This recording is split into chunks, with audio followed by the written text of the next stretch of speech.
Hello hi నమస్తే మేంకి Jubilee hills ఎన్నికల్లో అత్యధిక మెజార్టీతో కాంగ్రెస్ పార్టీ అనేది గెలుపొందడం జరిగింది. మిత్రులారా, ఒకటి గమనించాలి, 10 సంవత్సరాల పాలనలో బీఆర్ఎస్ ఒక్క నోటిఫికేషన్ వేయలేదని, ఒక్క నోటిఫికేషన్ రాలేదని, కొల్లాపూర్లో బరెలక్క నోటిఫికేషన్ వేయడం జరిగింది. మరి బీఆర్ఎస్ను కాదని కాంగ్రెస్ని గెలిపించుకున్న తర్వాత ఒక జాబ్ క్యాలెండర్ కూడా రిలీజ్ చేయలేదని,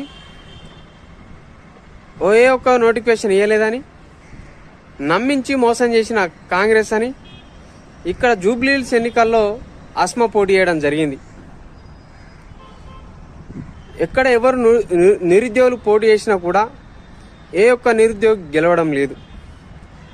ఇక్కడ ప్రజలు ఏం చేస్తున్నారంటే మద్యానికి, బిర్యానీకి, చీరలకు, కుక్కర్లకు ఆశపడి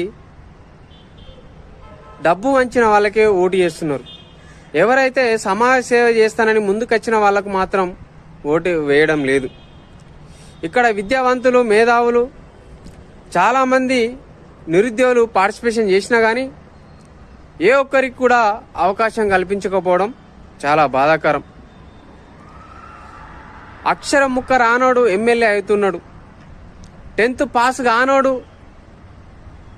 సర్పంచ్ అవుతున్నాడు. మరి పట్టాలు పట్టుకొని పీజీలు పిహెచ్డీ చేసుకొని రోడ్ల మీద తిరిగేటోడు మాత్రం ఏ ఒక్క ఎమ్మెల్యే అయితే లేడు, ఏ ఒక్క సర్పంచ్ అయితే లేడు. ప్రజలారా గమనించాలే, వచ్చే ఎన్నికల్లోనైనా నిరుద్యోగులను గెలిపించే విధంగా ప్రజలు ఉండాలని తెలియజేసుకుంటూ థ్యాంక్ యూ. నా ఛానల్ లైక్ చేయండి, షేర్ చేయండి, సబ్స్క్రైబ్ చేయండి. Thank you.